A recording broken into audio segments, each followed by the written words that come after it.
There's a place on Jupiter Island, Florida, that most people will never see. Behind iron gates and salt-thick air, past the surveillance cameras and the manicured palms, sits something extraordinary. A compound worth $60 million. Built not for parties, not for celebrity. Built for war, quiet, private, relentless war against time, against pain, against the version of himself that almost gave up. And inside those walls, in the pre-dawn dark before the world is even awake, a figure moves. You know who it is. Everyone does. But you don't know what you're seeing. You're not seeing practice. You're seeing desperation refined into discipline. You're seeing a man who's been broken, knees, back, leg, wool, choosing again to become something terrifying. The Masters is coming. Augusta National doesn't care about your surgeries. It doesn't care about your legacy. It only rewards those who show up whole.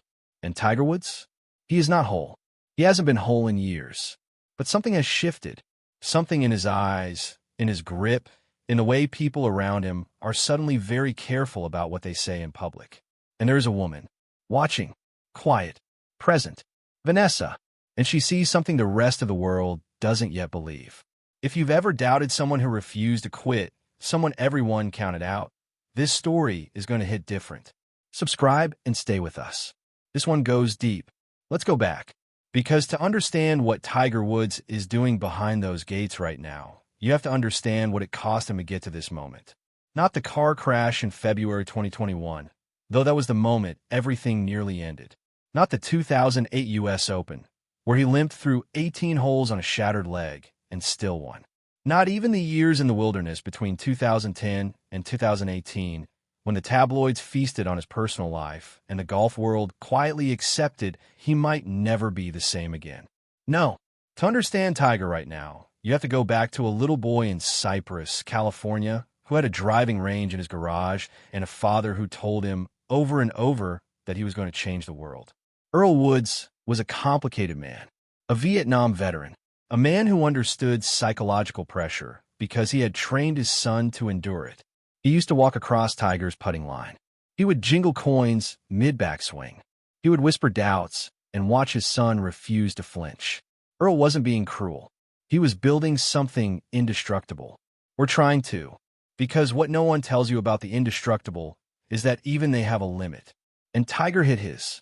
The 2021 crash on Hawthorne Boulevard in Los Angeles was not just a car accident.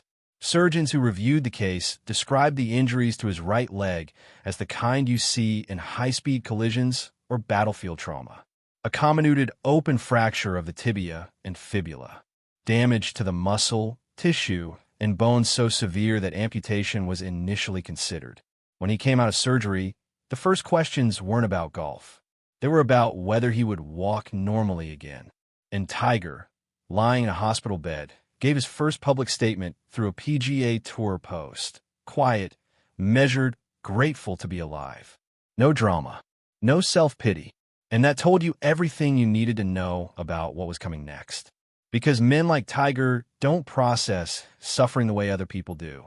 They store it, they compress it, and then they find a place where no one is watching, and they turn it into something that will eventually terrify you on a Sunday afternoon.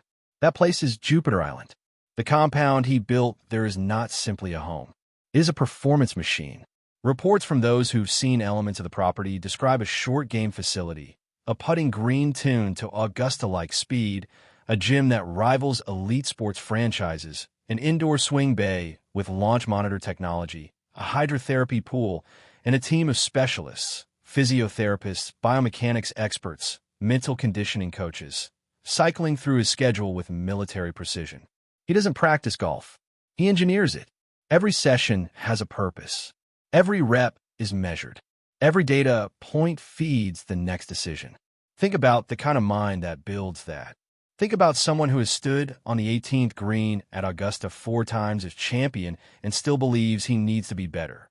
Still wakes up before dawn and earns it again. Is that inspiration? Or is it something closer to obsession? Drop your answer in the comments, because where Tiger's dedication ends and his obsession begins might be the most fascinating question in sports history. Now, about Vanessa. Vanessa Trump, the former wife of Donald Trump Jr., entered Tiger's world quietly, the way most things in his private life seem to happen. There were no red carpet announcements, no coordinated paparazzi shots at a restaurant in Palm Beach. Their relationship emerged in the way that serious things emerge, through proximity, through mutual social circles in the wealthy enclave of South Florida, and through the slow accumulation of shared moments that, eventually, became impossible to ignore. By the time the public began piecing it together, they had already built something private and real. And what's striking, genuinely striking, is the way those who've been around them describe the dynamic. This is not a woman orbiting a famous man. This is someone who understands what he's doing and why. Vanessa has her own history with pressure, her own experience navigating public life, the expectations placed on her, the scrutiny that follows a last name. She knows something about sacrifice in the service of something bigger. And people close to the situation say she brings a kind of calm to the compound that wasn't there before. A steadiness.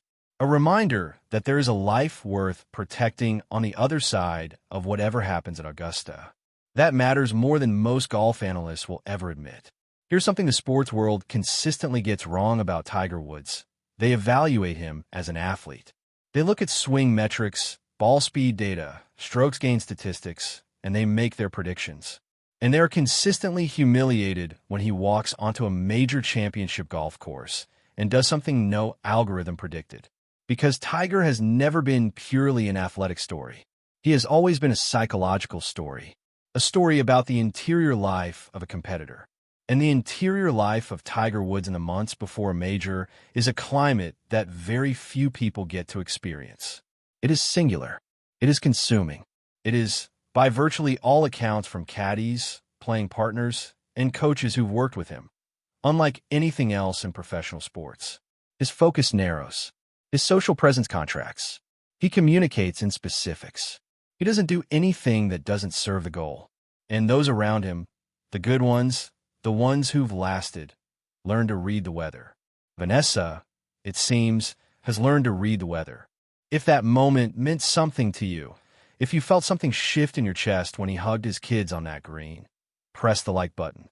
Not for the algorithm, just because some stories deserve that recognition. Since 2021, the road has been harder. His appearances on tour have been limited. There have been tournaments where the pain was clearly visible, where you could see it in the way he walked to his ball, in the micro-expressions between shots, in the careful way he lowered himself to read a putt. His body is a catalog of what professional sport can extract from a person. And the people who care about him, his children Charlie and Sam, those in his inner circle, and yes, Vanessa, navigate that reality daily. There are no guarantees. There is no version of Tiger's future that doesn't carry risk. Every tournament he enters is a negotiation between ambition and biology. And somehow, that only makes what he's doing in that compound more extraordinary. He knows the odds. He knows what his body has been through. And he is in there, before sunrise, doing the work anyway. Let's talk about the swing. Because something has changed. Those who've caught glimpses of Tiger's practice sessions from golf insiders, equipment company representatives who visit the compound, and occasionally through the narrow window of tournament warm-up sessions, describe a swing that has been quietly, meticulously rebuilt around his physical reality. The explosive hip rotation that defined his prime at Nike is gone. What's replaced is something more deliberate, more engineered, a swing built on precision over power, on placement over distance. It's a different kind of game. It's the game Ben Hogan played when his body failed him. It's the game Jack Nicklaus played in his 40s when he went to Augusta in 1986 and shot a 65 on Sunday and stole the jacket from players half his age. Tiger knows golf history the way a scholar knows literature. Intimately, reverentially, strategically. He has studied how the great ones adapted, and he is adapting. Here is the question that no commentator seems willing to ask out loud. What if a smarter Tiger Woods is more dangerous than a younger one? What if a man who has learned the cost of everything plays differently than one who hasn't? What do you think? Can wisdom and strategy outmatch youth and power at Augusta? Drop it in the comments. This is the debate the golf world is quietly having behind closed doors. The Masters is not like other golf tournaments. Augusta National is a golf course that rewards the specific. It rewards patience. It rewards precision on approach shots, especially the second shots into those elevated, sloped greens. It rewards a short game of extraordinary imagination. Amen Corner, holes 11, 12, and 13, has broken more dreams than any stretch of golf real estate on the planet. You need to be able to miss in the right place. You need to be able to control your ball flight in ways that defy what you feel emotionally. Because Augusta puts you in emotional situations constantly. It invites you to be aggressive and then punishes you for it.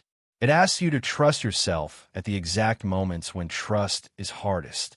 It is, in many ways, a test of character that happens to involve a golf ball. And there is no active player alive with a more complicated, profound, intimate relationship with that golf course than Tiger Eldrick Woods. He has won there 5 times. 1997, 2001, 2002, 2005, 2019. He knows where the ball goes when the wind shifts off the pine trees on 12. He knows the grain on the greens around the water at 15. He knows where you can miss and survive, and where one mistake costs you a tournament. He doesn't just know Augusta, he has lived inside it. And while the younger players, the Schefflers, the Schoffels, the Rory McIlroys who still hunger for what has somehow eluded him, have studied it, Tiger has a different kind of knowledge. Not studied, inhabited. Back at the compound, the days follow a structure that people around him describe as almost monastic. He is up before most people's alarms. The physical work comes first, not gym work, body work. The careful, guided process of keeping his right leg functional, of managing inflammation, of preserving the movement patterns that allow him to swing a club at the level he requires, is painful. It has always been painful for years now. And he does it anyway. Then the range, then short game, then putting, then review, video analysis, data review, conversation with his coaches about what he saw, what the numbers said, what the plan is for tomorrow. Lunch, rest, then out again. This is not the life of a man phoning it in. This is not someone fulfilling sponsor obligations or playing for appearance fees. This is a man who has decided, again, that Augusta is worth everything he has left. And Vanessa is there, not in the way of tabloid mythology, not as a distraction or a storyline or a human interest sidebar, but present in the way that matters, as someone who has decided that the person behind the legend is worth her attention too. Sources describe a relationship that is grounded in reality in a way that some of Tiger's earlier chapters were not. She is not starstruck. She is not performing for cameras that aren't even there. She shows up. She's steady. And in the high-pressure environment Tiger has constructed around himself, steadiness is not a small thing. Steadiness might be everything. There's a version of this story that ends at Augusta this April.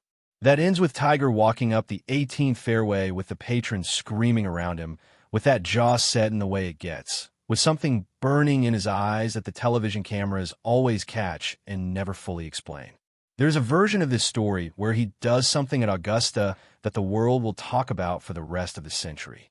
That is not a guarantee. Nothing is a guarantee. His body may not cooperate.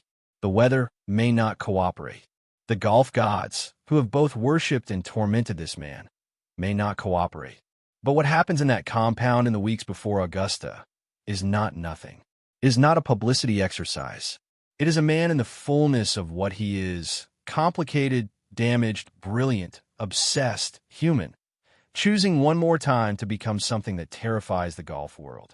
And Vanessa Trump is watching, quietly, closely, probably with something in her eyes that looks a little like awe. Because here's the thing about the people who get to see Tiger Woods up close in the weeks before Augusta. They're seeing something that most of us only get to glimpse at from a distance, through cameras and commentary and social media posts and secondhand accounts. They're seeing the actual cost of being that. The sacrifice that the applause never fully accounts for. The early mornings when it hurts, and he does it anyway. The evenings when doubt creeps in, because it does for everyone, even him, and he finds a way to set it aside and go back to work. They're seeing what it actually takes. Not the highlights, Not the fist pumps. The real thing.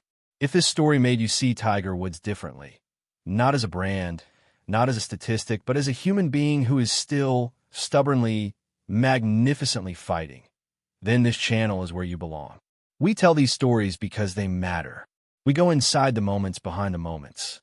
Subscribe, because the best chapters of this story aren't over. Not even close. Tiger Woods will walk onto Augusta National this spring. He will put that ball on the tee on Thursday morning. And whatever happens next, whatever the body allows, whatever the scorecard says, whatever chapter gets added to this extraordinary, exhausting, beautiful story, one thing is not in question. The man who built that $60 million compound and poured everything he has left into those pre-dawn practice sessions is not a man who has given up. He is a man who has looked at the cost of the fight and decided it's still worth it. That is either the most inspiring thing you've ever heard, or a kind of madness that only the truly extraordinary are capable of. Maybe it's both. Maybe those two things have always been the same thing. Maybe that's what Tiger Woods has been trying to tell us his entire life.